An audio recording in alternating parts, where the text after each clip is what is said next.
मैं सुरेंद्र सिंह चारण से आचार्य राजकीय महाविद्यालय धौलपुर। आज हम देखेंगे मांग के नियम के अपवाद। कि मांग का नियम जिसे हम कह रहे हैं कि मांग वक्र नीचे की ओर दाहिनी ओर जाता हुआ होता है और जिसमें ये लिया जाता है कि अन्य वस्तुओं की कीमतें स्थिर रहने पर किसी वस्तु की कीमत में कमी होने पर उस वस्तु की मांग की मात्रा बढ़ती है और कीमत में वृद्धि होने पर उस वस्तु की मांग की मात्रा घटती है। लेकिन कुछ ऐसे अपवाद हैं जिनके कारण यह नियम लागू नहीं होता।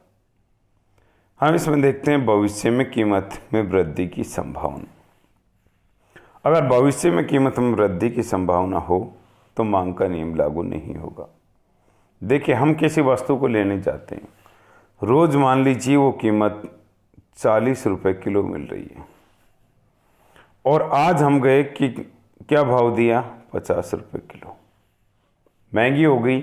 इसका मतलब हमें क्या करना था, उसे उस वस्तु को कम खरीदना था, क्योंकि कीमत महंगी होने पर हम कम खरीदेंगे और सस्ती होने पर ज़्यादा।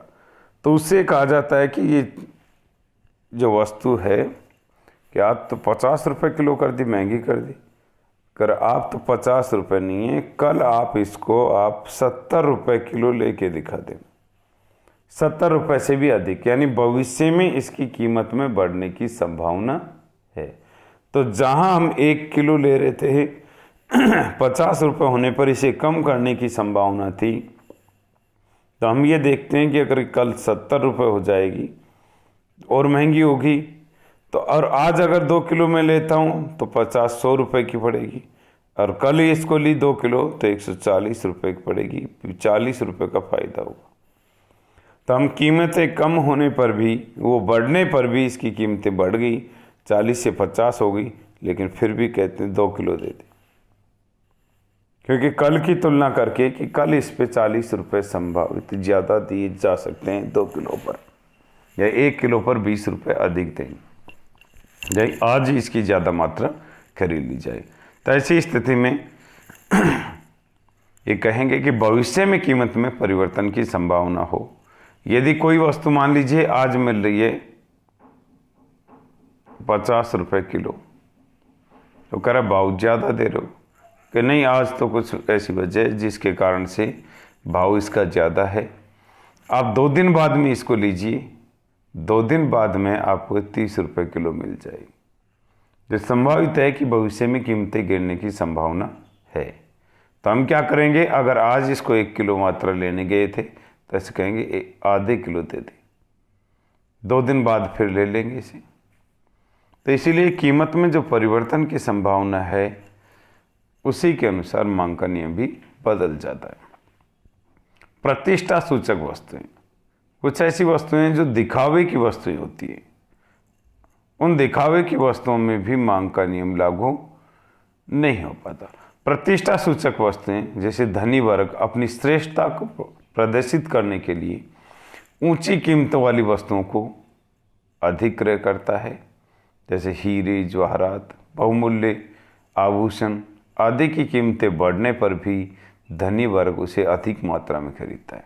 वो सोचता है देखिए प्रतिष्ठा मेरी इतनी, मुझे इतनी महंगी ये चीज़ पहन रहा हूँ, इतनी महंगी ये घड़ी पहना हूँ, इतने महंगा आभूषण है, तो अपनी दिखावटी को, दिखावे को प्रदर्शित करने के लिए कोई इस तरीके की वस्तुएं कि जिनकी कीमतें बढ़ने पर भी ज़्यादा खरीदता है। अब है गिफिन विरोधाभास, कि जब उपभोक्ता की 2 वस्तुओं से एक वस्तु घटिया हो तथा दूसरी वस्तु श्रेष्ठ हो, तब गिफिन का विरोधाभास उत्पन्न होता है। जब किसी घटिया वस्तु की कीमत गिरती है तब उपभोक्ता की वास्तविक आय बढ़ती है, तो उपभोक्ता उस बढ़ी हुई वास्तविक आय को श्रेष्ठ वस्तु पर खर्च करना पसंद करता है और उस घटिया वस्तु की मात्रा कम खरीद कर देता है, जिससे कीमत कम होने पर मांग की मात्रा घट जाती है और मांग वक्र उसका धनात्मक डाल का होता है। तो मांग के नियम के विरोधाभास को सर्वप्रथम इंग्लैंड के अर्थशास्त्री रॉबर्ट गिफिन ने इसकी तरफ आकर्षित किया, लोगों को ये बताया इसलिए इसको गिफिन का विरोधाभास कहते हैं। इसमें मांग वक्र ही बदल जाता है। मांग वक्र जो क्या आ रहा था, नीचे की तरफ आ रहा था, अब ये यहाँ जाने लगता है ऊपर की तरफ। इस मांग के विरोधाभास में स्थिति आ जाती है कि कीमतें बढ़ने पर, कीमतें बढ़ी तो मांग बढ़ी, कीमतें घटी तो मांग घटी।